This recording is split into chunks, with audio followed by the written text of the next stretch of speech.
Assalamualaikum warahmatullahi wabarakatuh. Kami dari kelompok 2 ingin menganalisis penerapan nilai-nilai Pancasila dalam lingkungan SMK Negeri 1 Cidawung. Saya Ahmad Irwansyah. Saya Faryati Luciansyah. Saya Sasha Kalisa. Saya Tasya Nurmalia. Saya Surat Jadi. Saya Ibnu Baidila. Gas. Tadi secara umum ya, nilai Pancasila jelaslah karena Pancasila ini sebagai nilai dan norma kita sebagai bangsa, maka diterapkan dalam dunia pendidikan. Kalau secara formal seperti yang tadi Bapak sampaikan, ada mata pelajarannya dari SD ada, dari SMP kelas SMP berarti kelas 1, kelas 2, kelas 3 ada mata pelajarannya. SMA SMK dari kelas 10, 11, 12 ada. Bahkan sampai di kuliah juga ada kan ada mata pelajaran Pancasila. Nah itu model penerapannya. Sedangkan yang lainnya ya biasanya sih dalam wujud terintegrasi dengan mata pelajaran yang lain. Jadi setiap guru kan guru itu salah satu kewajibannya atau kewenangannya salah satu selain mengajar juga adalah mendidik. Nah poin mendidik inilah masuk di situ bahwa artinya mendidik itu kan kita menerapkan nilai-nilai yang kita yakini, kita percaya sebagai sebuah bangsa. Bangsa Indonesia kan meyakini bahwa tujuan kita ini akan tercapai manakala kita menerapkan nilai-nilai Pancasila itu tadi, mencapai apa yang menjadi tujuan bangsa. Nah itu ya. Jadi kalau dalam pendekatan sehari-hari ya, karena bangsa Indonesia itu lebih secara budaya itu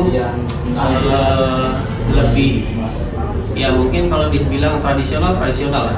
Artinya siapa yang mengajarkan maka itulah yang akan menjadi figur atau jadi contoh. Maka mau tidak mau guru itu bisa menjadi figur atau teladan bagi siswanya dalam hal tadi penerapan nilai-nilai Pancasila. Sila Tuhan artinya ya dalam ibadah dan lain sebagainya juga jangan sampai gitu ya guru yang menjadi contoh ternyata gurunya juga sekolah enggak kan gitu ya pasti kan anak juga lihat kemudian keberadaban sila kedua, kemanusiaan sila kedua itu juga kan menjadi contoh bagaimana guru melakukan siswa dalam belajar dan lain sebagainya beradab tidak kan gitu minimalnya kan itu persatuan dan seterusnya demokratis gitu. Sila keempat itu kan musyawarah ya pembentukan kelompok di kelas ya, itu kan salah satu. Berikutnya mas yang keduanya Untuk yang kedua, mengapa penting bagi siswa untuk memahami dan mengamalkan Pancasila dalam kehidupan sehari-hari ya. Jadi sesuatu yang penting karena bangsa ini dimerdekakan oleh para pahlawan itu tidak hanya memerdekakan secara fisik ya, tetapi memerdekakan secara non fisik. Artinya kita merdeka tidak hanya kita tidak dijajah, tidak kena kerja paksa dan sebagainya, tapi justru kemerdekaan secara rohani ya, secara rohani tidak hanya jasad saja. Apa itu kemerdekaan secara utuh? Artinya secara fisik kita tidak terjajah. Secara mentalitas, secara mentalitas kita juga kita menjadi sebuah bangsa yang memang punya mental bangsa yang merdeka. Bagaimana kaitannya dengan penerapan nilai-nilai Pancasila oleh siswa dalam kehidupan sehari-hari? Inilah salah satunya ya. Karena tidak dipungkiri kalau kita merasakan penjajahan yang cukup lama, maka mentalitas yang tertanam begitu lama itu pasti masih ada gitu. Nah, bagaimana kaitannya? Ya, nilai Pancasila inilah yang menjadi salah satu cara ya agar mentalitas bangsa ini terlepas dari bangsa yang terjajah gitu ya. Siasis. Kemudian apalagi penting sekali. Kenapa? Anak-anak ini kan nanti kedepannya menjadi orang-orang yang akan menentukan bangsa ini mau kemana, negara ini mau jadi apa. Kenapa? Ya, dengan berbekal nilai-nilai moral, nilai-nilai Pancasila, maka kedepannya diharapkan akan tercipta generasi-generasi penerus bangsa ya, yang memiliki nilai-nilai yang kuat, nilai-nilai karakter yang baik yang kuat. Harapannya seperti itu.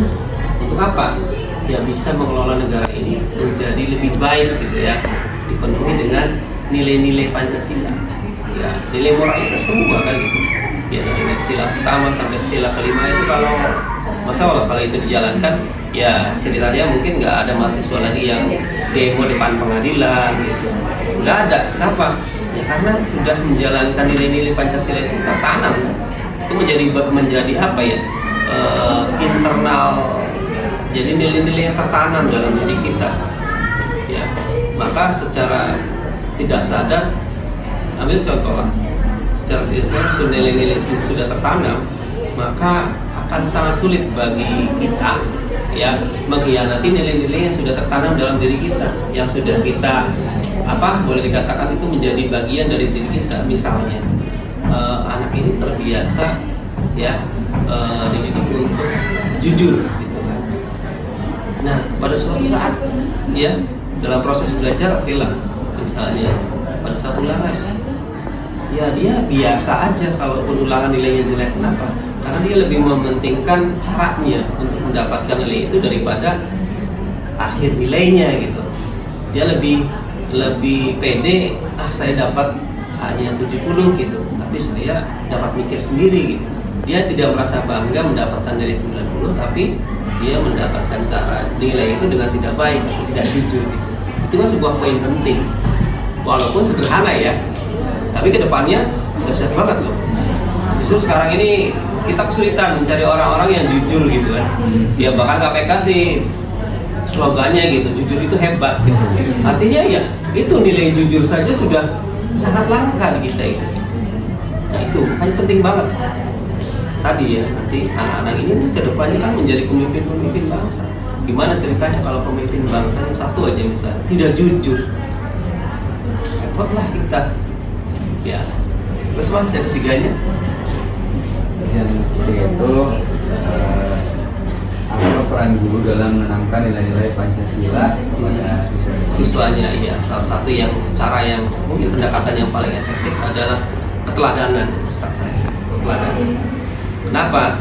Ya, karena kita ini bangsa Asia kan sudah seperti ini memang. Budayanya memang seperti ini.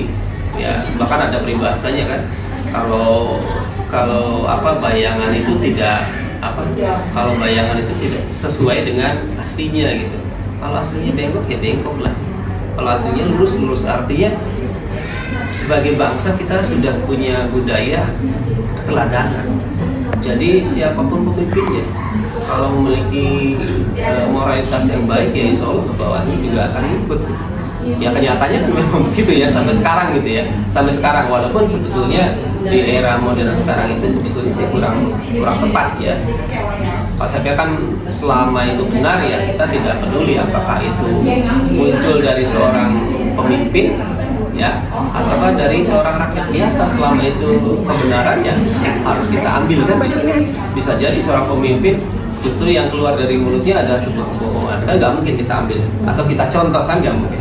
Kalau kayak sekarang nih menterinya banyak yang korupsi, anggota parlemen banyak korupsi, hakim dan lain sebagainya banyak korupsi. Kalau kita masih mencukupi, mungkin rakyat kita juga penuh dengan korupsi. Hanya tidak. Artinya walaupun ada ya, tapi kan tidak sebegitu. Artinya masyarakat kita sudah mulai realistis bahwa oh iya ini nih salah gitu. Oh ini nih bener gitu. Oh ini salah. Kenapa? Tidak sesuai dengan nilai-nilai Pancasila. Oh ini tidak sesuai dengan nilai-nilai agama. Karena Pancasila kan